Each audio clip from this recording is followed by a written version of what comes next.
30 minutes. You've got to be kidding. In May, I called to schedule my annual checkup with my primary care doctor. The first available appointment was in August, 3 to 4 months later. That was problem number one. Why on earth does it take months to see the doctor who's supposed to be managing my overall health? But that was just the beginning. I wanted to make sure he walked into our visit fully informed. Over the past year, I had seen providers and specialists in Palm Desert, California, in Seattle, Washington, in Sleepy Hollow, New York, in Boston, Massachusetts, and also with a nationwide Amazon-owned One Medical. In this age of electronic medical records, I naively thought these institutions would simply share information. Wrong. Instead, I had to contact each one individually, sign medical release forms, and have them fax my records. Faxed in 2025. The burden was entirely on me. Next, I wanted to flag the important issues in advance so my doctor could prepare.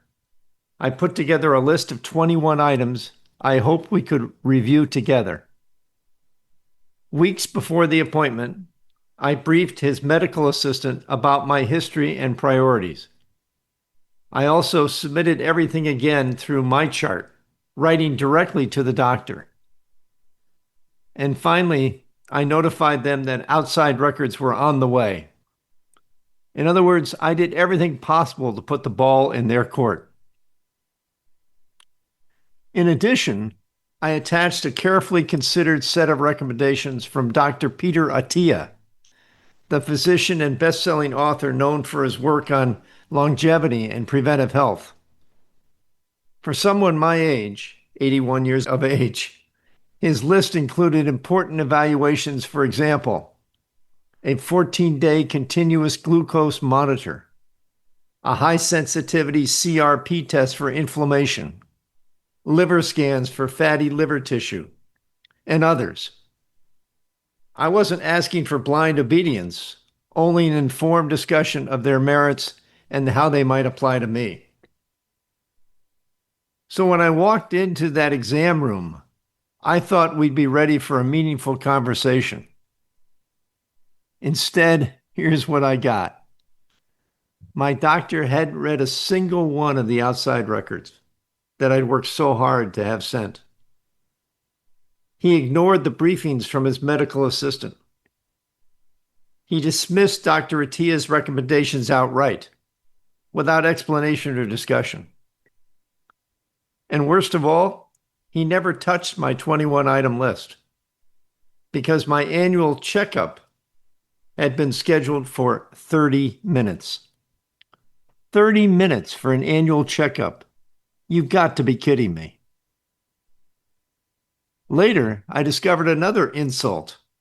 Medicare makes a distinction between an annual wellness visit and an annual physical.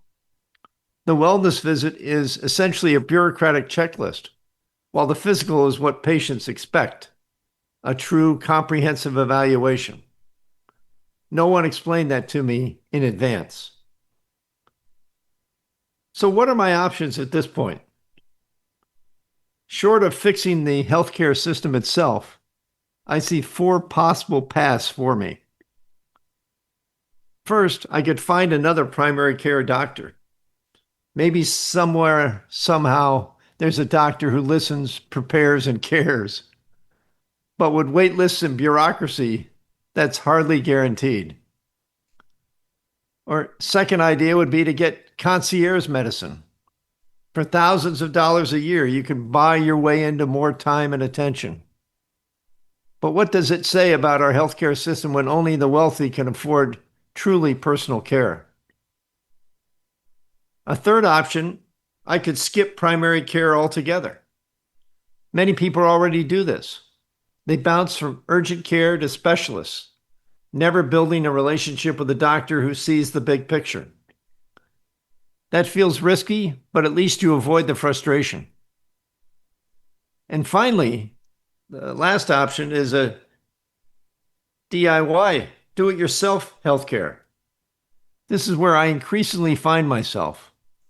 I keep track of my far-flung network of specialists, cardiologists here, orthopedists there, providers in different cities. I use tools like ChatGPT for general advice, and I cobble together my own version of care, one appointment at a time. It's exhausting, but sometimes it feels like the only way. Here's the larger issue. Our healthcare system is broken. If someone like me, who came prepared, organized, and proactive, can't get his doctor to prepare, read, or even listen, then what chance does the average patient have?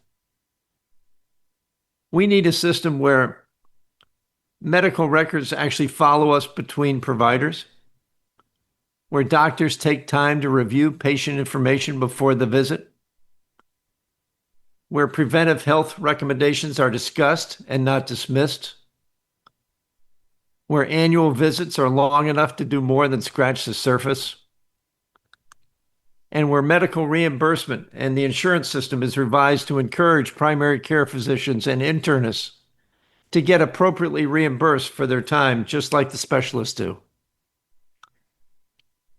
Until then, patients will leave appointments not reassured, but angry. And the sad truth is, more and more of us will be forced into one of those four imperfect options.